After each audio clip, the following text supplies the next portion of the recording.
Cara mengetahui jika mantan pacar merindukan Anda. Mengamati perilakunya kepada Anda, mengamati tingkah lakunya di antara orang lain berbicara dengannya. Hubungan memang telah berakhir, tetapi bukan berarti Anda dan mantan sudah siap melepaskan satu sama lain. Jika Anda masih menyimpan perasaan pada mantan dan bertanya-tanya apakah dia juga merasakan hal yang sama, Anda perlu memperhatikan seperti apa dia berinteraksi dengan Anda dan bagaimana dia bersikap jika bersama orang lain. Akan tetapi, cara terbaik untuk mengetahui hal itu adalah berbicara jujur dengannya. Mencoba menafsirkan tingkah lakunya juga dapat dicoba walaupun tidak memberi kepastian jika Anda ingin menentukan apakah dia tertarik melanjutkan hubungan. Metode 1. Mengamati perilakunya kepada Anda. 1. Pikirkan apa yang Anda ketahui tentang dia. Memahami diri sendiri, dirinya, dan hubungan itu sendiri mungkin merupakan cara terbaik untuk menafsirkan perilaku yang Anda amati. Pikirkan lagi hubungan Anda dahulu dan cara mantan berkomunikasi dan menangani konflik. Apakah dia berterus terang dan belak-belakan? Jika ya, kemungkinan dia tidak menyembunyikan perasaan dan Anda akan tahu bila dia merindukan Anda. Apakah dia biasanya menghindari Anda bila sedang marah dan jengkel? Jika ya, sikap diamnya sekarang bukan berarti rindu, tetapi mungkin marah atau jengkel dan tidak mau bicara. Apakah dia tipe orang yang berlama-lama memikirkan sesuatu dan merenungi masa lalu? Berarti mungkin dia banyak memikirkan Anda. Gunakan apa yang Anda ketahui tentang dirinya dan kepribadiannya untuk menafsirkan perilakunya kepada Anda. Harap diingat bahwa penafsiran perilaku disaring melalui prasangka dan harapan si pengamat. Dalam hubungan pribadi, dengan demikian Anda cenderung melihat hal-hal yang sebenarnya tidak ada. Jika dahulu dia senang mengirim pesan, dan sekarang Anda tidak pernah lagi menerima pesan darinya sejak putus, jangan mencoba menafsirkan bahwa sikap diamnya itu berarti dia rindu. Dia mungkin akan mengirim pesan jika dia merindukan Anda. Cobalah melihat perilakunya dari perspektif yang lebih objektif. 2. Perhatikan seberapa sering dia menghubungi Anda. Jika dia tidak merindukan Anda, dia mungkin hanya menghubungi jika harus, misalnya, untuk mengambil barang di tempat Anda. Jika rindu, dia mungkin akan sulit menahan dorongan untuk menelepon, mengirim pesan, surel, dan sebagainya. Dia mungkin tidak punya alasan spesifik bila menghubungi. Mungkin dia hanya mengatakan, "Hei, apa kabar?" Pengecualiannya adalah jika dia yang mengakhiri hubungan, tetapi juga mengekspresikan keinginan untuk tetap berteman. Jika ini kasusnya, menghubungi Anda mungkin merupakan tanda dia merindukan Anda, tetapi bisa juga dia hanya mencoba tetap berteman. Jika dia berapa kali menelepon Anda saat sedang mabuk pada tengah malam setelah minum-minum, dengan demikian tidak bisa menahan diri, kemungkinan besar dia masih menyimpan perasaan yang tidak dapat dia lupakan. 3. Pikirkan seperti apa sikapnya saat menghubungi Anda. Dia mungkin mencari-cari alasan untuk menelepon sehingga dia tidak menghubungi jika tidak ada alasan. Mungkin dia meminta saran atau bantuan dalam mengatasi masalah.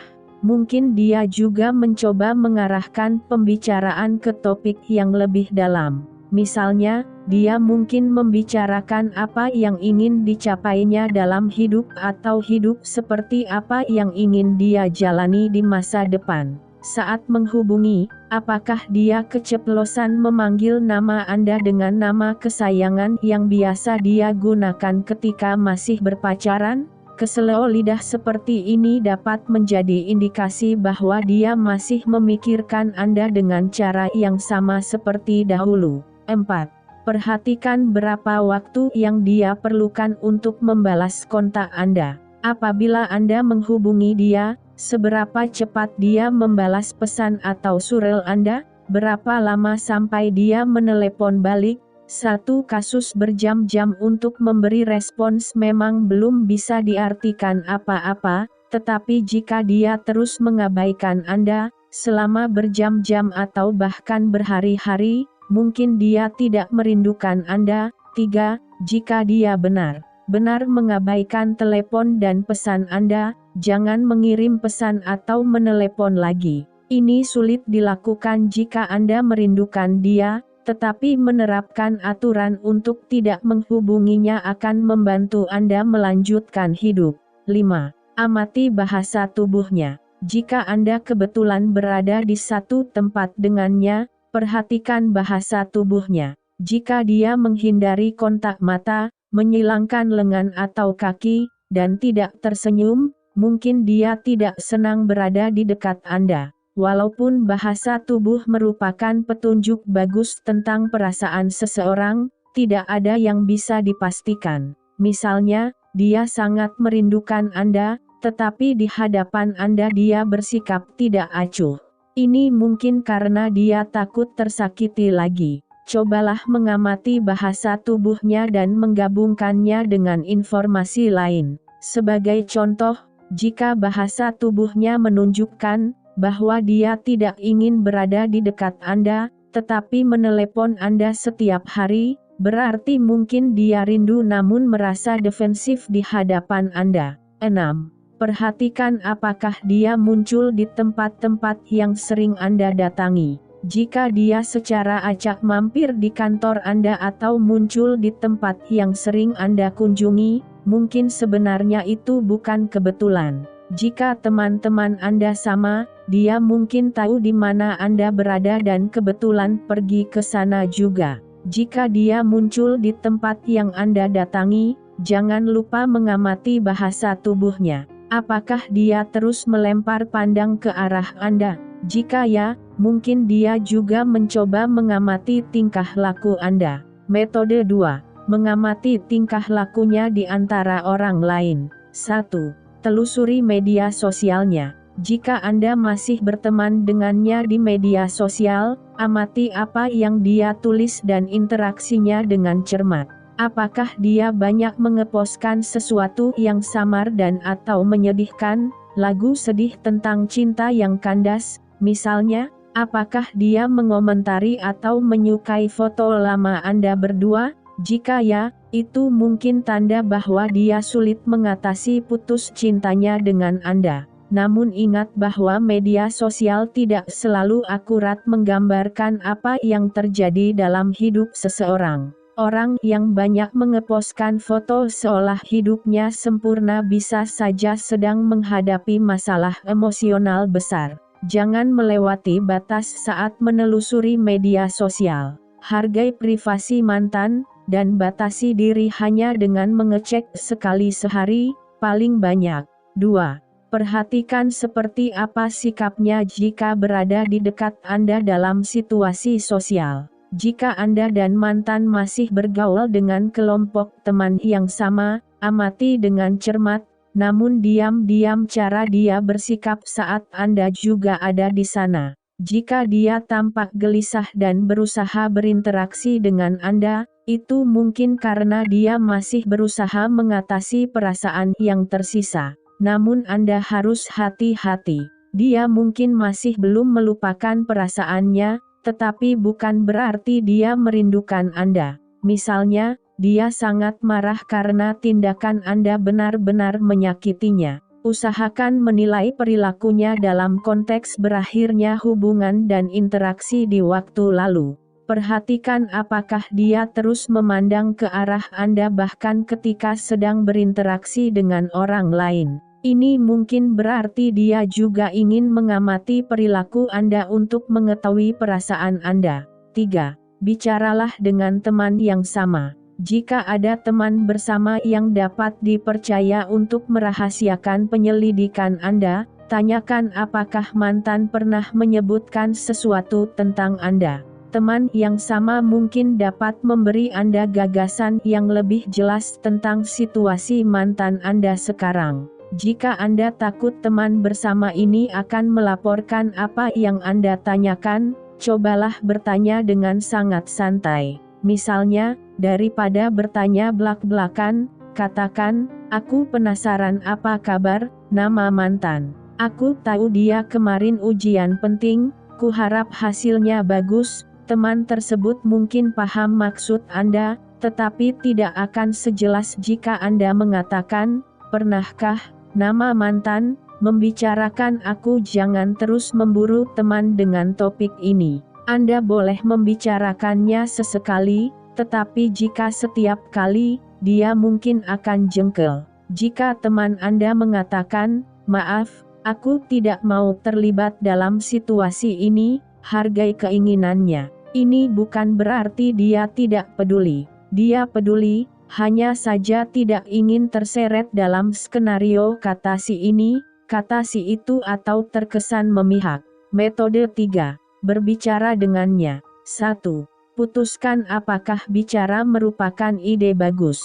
Cara paling mudah dan paling jelas untuk mengetahui apakah dia merindukan Anda adalah bertanya kepadanya. Sayangnya, bagi kebanyakan orang cara ini sangat menakutkan. Akan tetapi, cara tercepat untuk meraba-raba seperti apa perasaannya adalah dengan berbicara. Sadari bahwa ada tipe orang yang tidak bisa jujur mengatakan perasaannya, terutama jika dia takut Anda akan menyakitinya lagi. Jika Anda dan mantan tidak bisa berkomunikasi tanpa bertengkar, bertemu untuk membicarakan topik seperti ini mungkin bukan ide bagus. Bertanya secara langsung memang tampak menakutkan, tetapi ke depannya Anda tidak akan bingung lagi. Daripada menghabiskan waktu dengan berupaya menafsirkan sikap diamnya atau emoji yang dia gunakan, Anda akan tahu dengan jelas apakah dia mau kembali pada Anda.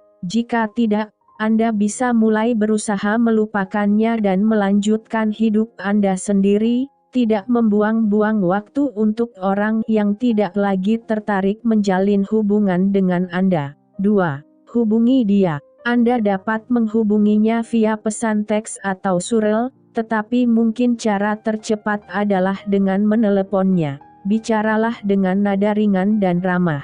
Tanyakan apakah dia mau bertemu untuk makan siang atau minum kopi karena Anda ingin membicarakan sesuatu.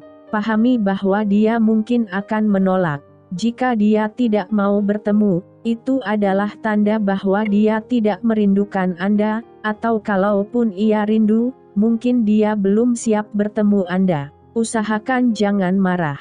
Sebaliknya, hargai keinginannya. 3. Usahakan membuat suasana tetap santai.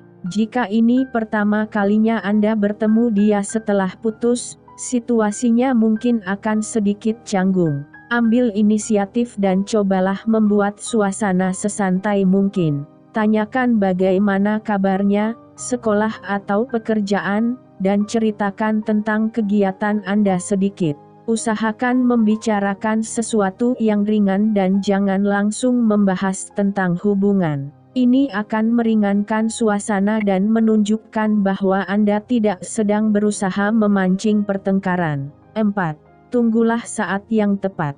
Jika Anda bertemu di restoran atau kafe dan memesan makanan dan atau minuman, sebaiknya tunggu sampai pesanan datang baru, kemudian mengutarakan alasan Anda ingin bertemu. Ini untuk memastikan tidak ada gangguan dari pramusaji yang ingin mencatat pesanan, membawakan makanan, dan sebagainya. Jika Anda memesan minuman, jangan memilih alkohol, jika relevan. Walaupun Anda merasa minuman akan membantu supaya rileks, alkohol juga bisa membuat Anda mengatakan hal-hal yang tidak ingin Anda katakan, atau mungkin menjadi emosional. 5. Jujurlah kepadanya. Walaupun menakutkan, pada akhirnya Anda harus mengatakan mengapa Anda ingin bertemu. Mulailah dengan mengatakan bahwa Anda menghargai kebersediaannya datang, dan bahwa Anda ingin membicarakan beberapa hal yang sudah lama Anda pikirkan.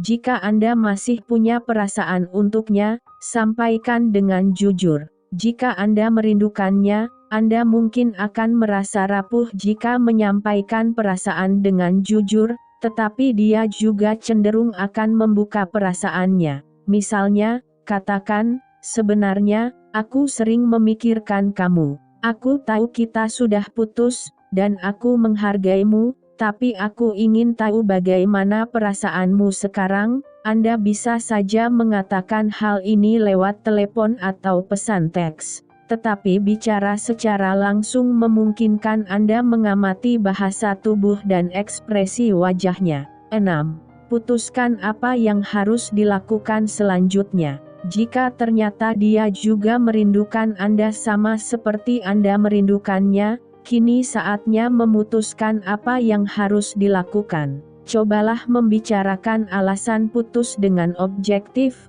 dan apakah Anda berdua bisa mencoba lagi. Jika ternyata dia tidak merindukan Anda, setidaknya Anda tahu bahwa sekarang Anda harus melanjutkan hidup.